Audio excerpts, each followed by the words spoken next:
the Crosman C41.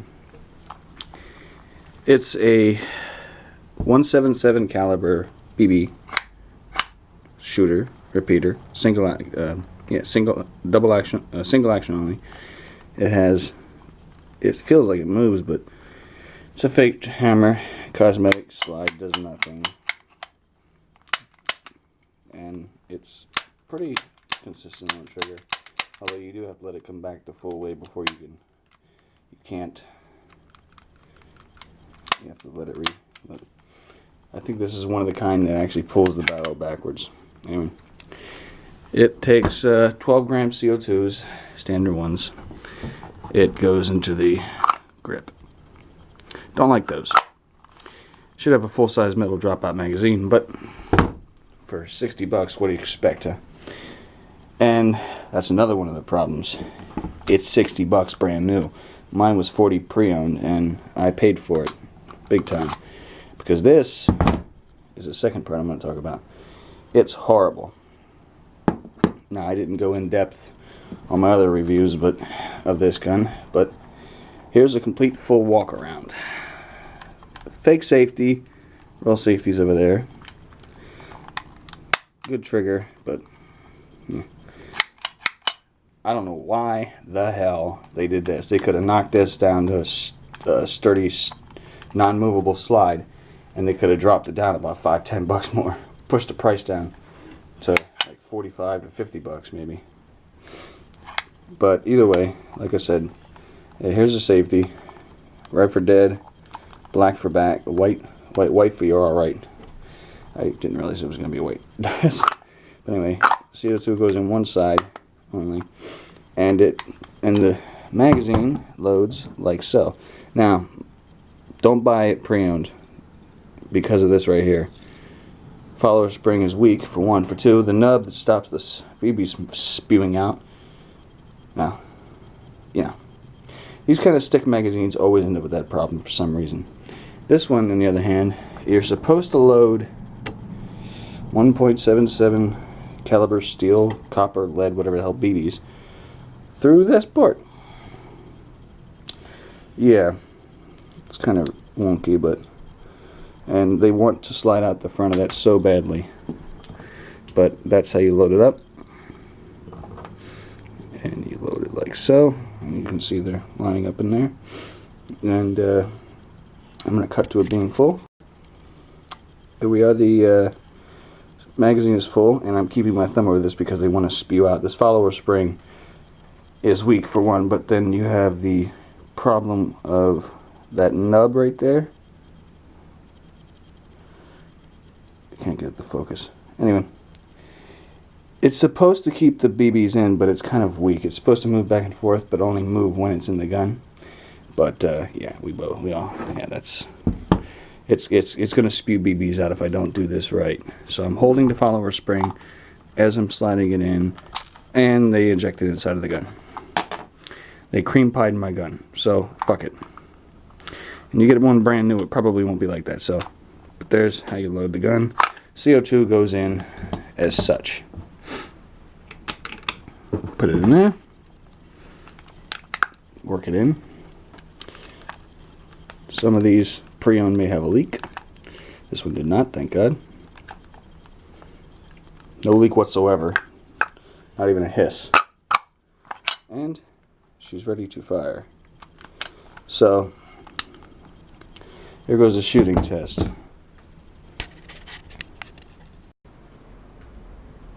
Okay, 10 shots. Bag rested 15 feet. Brand new CO2 tank.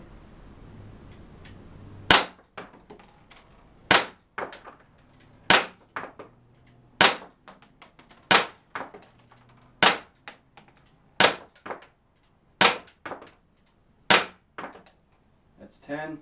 Let's see, I'll finish out the mag.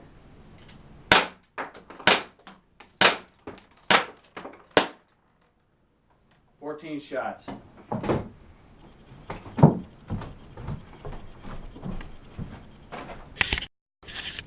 Okay.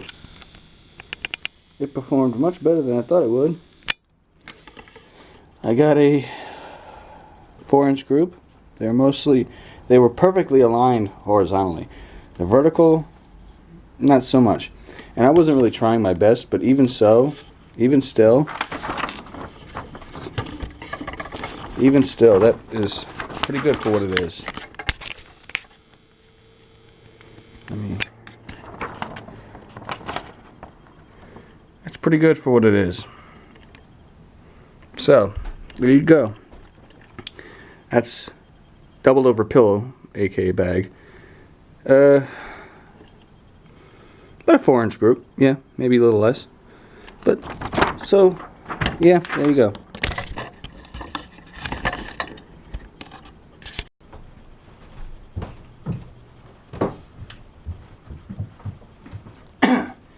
So, my final thoughts on the gun are pretty much it performed better in the accuracy test than I thought it would, but it's pretty powerful for what it is. And the only thing I wouldn't like would be the price point, because it's $60 plus tax, maybe tax depending on where you live. They ship from where they ship them from. If you live where they ship them from, I think they would charge you tax. But anyway, for the price, $60, you're not getting much of a gun. Plain and simple. I mean, you got this stupid cut. I don't even get the point. I really don't get that. I mean, yeah, it moves, but I can buy toys at the Dollar Tree for $1 plus sales tax that move too. And I can throw them things probably harder than you could hit someone with this. It does have a recessed barrel, and like I said, it's pretty big for what it is. I mean, I've seen smaller BB guns, put it that way.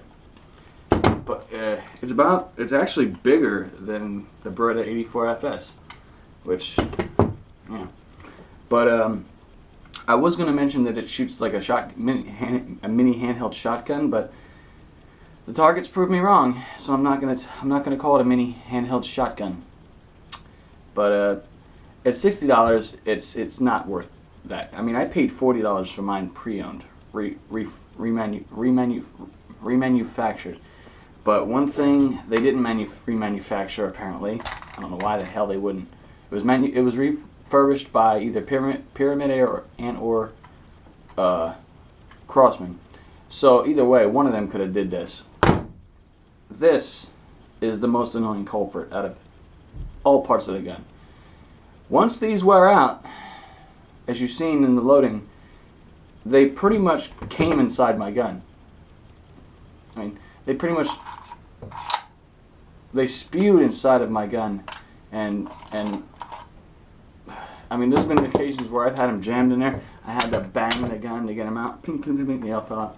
But if it was $40 brand new, this would be worth it, because I have the Umarex XBG, and that is actually much more accurate, but it's also $29. Pretty much, yeah. So if you're gonna get this gun, I'd get it pre-owned, simply because of the price. But if you want this gun, if you want this pistol, the C41 by Crosman, get it new. If only for this, because these will cost you probably $15-20 maybe, plus with shipping, and if you're lucky with tax, and if you're lucky with shipping, probably $20, which will be the cost of the gun itself brand new. And it does use CO2 very, very sparingly. It does not, I mean, you're not sitting there after shooting and having a pile of CO2 tanks at your feet. It does shoot hard enough to bounce off of wood. I will tell you that. It has the power to put through targets, but another problem is this. You don't want that. You don't want to set your gun down, take your hand off it. Oh, sheesh, where'd that come from? And then as soon as I sat it down, I didn't touch it yet, it comes off. I mean, it has a great feel. I mean, it's a little front heavy, but The grips should one fix for the grips. I'll tell you this now. It's up to you. And I don't think this would ever really void your warranty because you're not changing anything. You're really not even adding anything. A piece of a spot of hot glue right there, and then smooth it out so it's like a little bump, you know. And then that way it will give it more friction. It won't be as easy to slide on and off, but as it stands, it's too easy to slide on and off. That would do that. But there's no thumb screw. There's no visible indication that this is not a gun from 5 feet away. That looks pretty damn real. So, and it's got a good crack. I know the camera dulls the sound, but honestly, I would not get this gun for any price if I had the choice to do it again. If I could get that $40 back and push it towards the Walther P38, I would. Which that's what I suggest. It's not. The $60 price tag is too close to the $100 price tag of the Walther P38 to defy the. You know, get the Walther P38. But like I said, if you're looking for a cheap gun to add to your collection and you're not worried about function, you're worried about form, this is okay to add in your gun collection. Just sit there and do nothing with. And pretty much that's it. I mean, $40 pre-owned, $60 brand new. Don't get it for function. Get it for form. Ramblings on. Bye-bye.